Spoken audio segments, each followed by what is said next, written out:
Hey everyone, welcome back to Mid9M.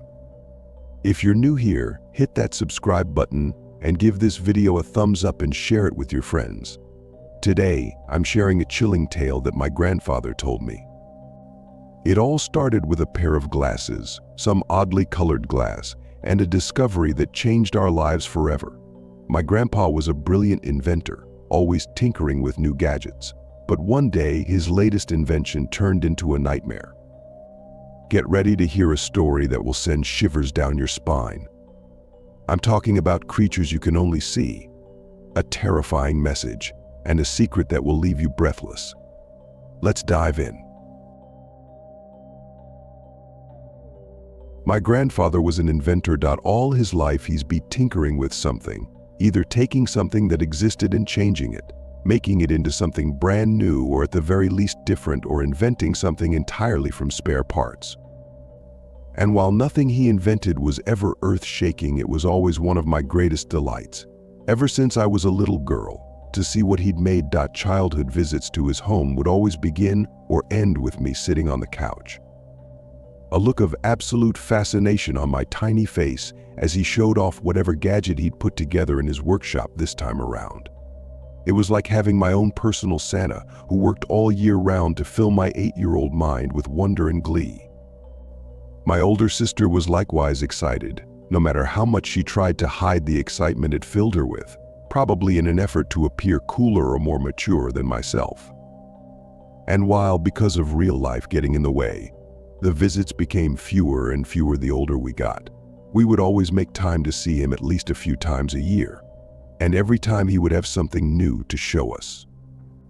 He really was a genius, I should add, that isn't meant to imply something horrible happened to him. I'm sure some days he wishes it had, that it had been him who had wound up in that hospital instead of my sister, but no, he went in his sleep, and I hope that his passing was a peaceful one. Even all these years later, I can't bring myself to be angry about what happened. Can't bring myself to hate him. He had no idea what would happen, no clue how things would pan out. He knew something was wrong. Oh yes, he wasn't some doddering old fool. He knew the first time he looked through them that something was wrong, but he thought it was something only a little odd, something unsettling and curious perhaps, but not anything dangerous, not anything that would harm anyone. I think deep down he just wanted to know that he wasn't crazy. He wanted to be sure that he wasn't seeing things. And who can blame him? There were 3 of us that year. Myself and my girlfriend Justine and my sister Joan. We were both used to our grandfather being bursting with energy to show us whatever he'd put together, so his oddly subdued mood when he came to the door to greet us came as a bit of a surprise. I was a little disappointed, in fact, as I'd been hoping Justine would get to share in the experience of having a new invention demonstrated before our awe-struck eyes. We'd only started dating that year, so it would be the first chance she got to see the kind of things I'd been telling her about. The day passed pleasantly enough as we chatted, enjoyed lunch, and watched the television together. I think it was Joan who asked him, finally, if he had anything special to show us today. We knew that he'd been working on something, as while this was the first time we'd seen him in person in a while, we'd both spoke to him on the phone in the preceding months, and he'd eagerly explained to us that he was working on something he thought would be quite extraordinary. I still couldn't tell you how he made them, nor would I if I could. Nor could I tell you what his original idea for those oddly colored circles of glass had been. Before that fateful day, he'd looked through them and seen what he'd seen. He never shared details of his work with us beforehand, as he wanted it to be a surprise, and afterwards I think he was terrified of the thought of anyone replicating what he'd made. All I know is that when Joan pressed him to reveal his latest invention, he looked nervous in a way I'd never seen him before, looked as if he was deeply troubled by something.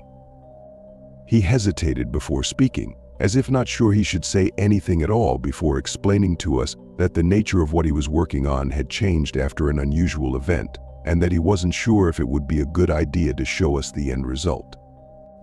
Now we may have grown since the days when we could perch on his knee, but whether someone is 2 years old or in their 20s, the surest way to make them want something all the more is to tell them they can't have it. So his reluctance, which at the time I'm sure we both thought was feigned, to heighten the suspense before the unveiling just made us both want to see his invention more than ever. With a little persuading, he agreed and left to fetch it. He came back a few moments later with what appeared to be a pair of glasses, with one big difference. The lenses were like no glass we'd ever seen before. I can't even describe the color of it without resorting to words like reddish or green, as they didn't seem to be exactly any color that we have a name for. In fact, they didn't seem to be exactly any one color at all. As if you tilted them one way, they would look different too if you tilted them another.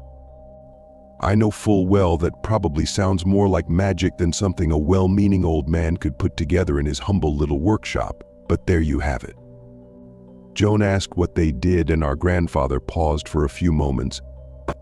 As if not quite certain how to answer. In the end, he told us that we really had to put them on for ourselves, as he was certain neither of us would believe him if he told us.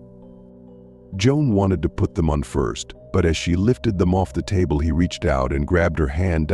He cautioned her that it might be startling at first, but that she wasn't in any danger, and that if she got frightened, she could just take them off. He warned her that what she was about to see may not make any more sense to her than it did to him, but that we were all there and that she was safe. I could tell Joan was a little frightened. She always was lousy at hiding how she felt from people, and even I was feeling a bit unsettled by our grandfather being so uncharacteristically ominous about the whole thing. Joan slipped the glasses on, and we waited. She gasped, and then for the next few moments she looked puzzled more than anything. Her lips moved wordlessly, and I thought I caught a "no. That's not right" under her breath, as she seemed to look around at something none of us could see. And then she began screaming. I don't know if you've ever heard someone scream in horror in real life. I can promise you this: it is not like in the movies. The movies do not convey the awful sound of someone you love screaming their lungs out, making a noise more like an animal than a human being. They cannot make you feel the things I felt in that moment, watching Joan yank the glasses from her head and hurl them across the room. And nothing could have prepared us for the sight of Joan beginning to claw at her own eyes, screaming louder than anyone should be able to scream, as she did. It took all three of us to restrain her at first. When we had her pinned down so she couldn't hurt herself anymore, Justine and my grandfather held her that way while I called for an ambulance. I had to watch as she was strapped down and wheeled into the back of one, thrashing and hissing and shrieking like some mad animal, like something utterly consumed by fear. I explained what had happened, knowing full well how it made me sound. Justine and I both explained the series of events that lead to this to the skeptical, if not totally disbelieving hospital staff, and then to the specialists called in, when nothing short of being tranquilized proved effective at stopping my sister from trying to hurt herself while screaming like that. The glasses had supposedly gone missing, which made proving what had happened difficult. And it wasn't until almost a year later, long after my sister had been committed, that my grandfather finally confessed to me that he destroyed them. I don't know if having them could have helped, could have given the doctors some way to make things right. I doubt it somehow, and I can't truly blame him for doing what he did, given that it was an act born out of guilt and an honest desire to make sure this didn't happen again. I asked him what my sister had seen that day when he told me what he'd done. I asked what those glasses had done to her. He hadn't wanted to talk about it, and for the first time in my life I'd raised my voice to him, angrily demanding to know, after all this time, just what had driven my sister to this state. What had affected her so deeply, so profoundly, that she was now no longer even recognizable as the person I'd grown up with. He took me to his workshop and began digging around through the bits and pieces that littered the place, the half-finished and now long discarded inventions still awaiting completion. He produced 2 pieces of glass, rather like the ones that had been fitted into those glasses. He told me that there wasn't any way to describe it without sounding insane, that if I had to know, then I had to see. But he begged me not to do this, that knowing wouldn't make things any better. He was right. I held the glass up to my eyes, and in an instant everything changed. Instead of just my grandfather stood before me now, there were dozens more in the room with us. But they weren't people. They were pale and emaciated, hunched over and dressed in dark clothing with black lips and wide, lidless eyes that seemed to almost bulge from their skulls in a manner both comical and horrifying all at once. Their mouths were full of hundreds of thin teeth, like needles. Their fingers were grotesquely long and ended in dark and viciously pointed nails that scraped along the floor as they walked. And all of them were talking, or rather their lips were moving soundlessly. Each and every one of them was trying to say something that couldn't be heard, dozens upon dozens of voices trying to convey something. I dropped the glasses to the ground in shock, and my grandfather brought his foot down on them hard, grinding them to powder beneath his foot, muttering that he should have done this in the first place. He put an arm on my shoulder asking if I was all right. I was far from all right, and he had been correct. What I had seen had made things worse, not better. It took me a while to work it out, of course. Why this had such a horrifying effect on my sister, and yet I had survived the experience, frightened, but not sporting the mental scars it had given her. The glasses only let me see the creatures. I couldn't hear what they were trying to say to me, couldn't understand the message they were trying to impart. But my sister was deaf. She could read their lips.